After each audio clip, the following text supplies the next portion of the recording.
It is a dizzying list that could require some major damage control. Well, I talked about the scandal with Javier Solana, who served for a decade as High Representative for Foreign and Security Policy for the European Union, ending in 2009.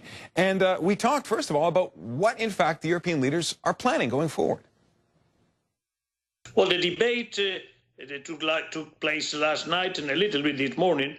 The agreement is, apart from what is known already of the position of the most important leaders, in particular Chancellor Merkel and President Hollande, which have been tasked by the other members of the European Union to try to get an agreement of how to handle this situation not to be repeated from here to the end of the year.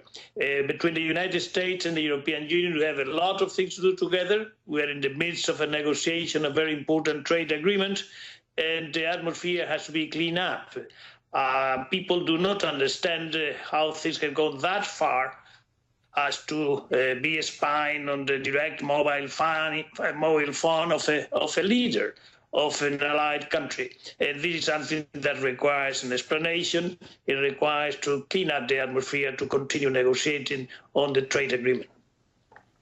Well, we are talking essentially about espionage, a subject that has to stay secret by its very nature. Are European leaders looking now for some kind of treaty? Are they looking for a public agreement, or will there be an informal agreement among the leaders? No. What we have to do is to get sufficient trust, recuperate the trust that things that one has been made public in the last days, that even telephones, private telephones from prime minister, private telephones from President of the Republic of France, for instance, or any other country, have been tapped. This is something that it should not take place among allies.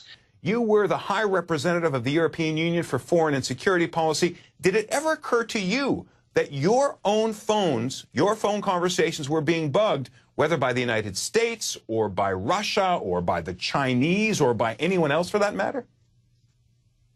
Well, I didn't expect it to be backed by the United States, but I had suspicion that other countries could be doing in my telephone, not directly on my phone or my mobile phone. The technology at that time was less sophisticated than today, but I had doubts about that. And in fact, I did all the possible information to be sure that nothing of that nature was taking place, but I never thought that the United States would do it.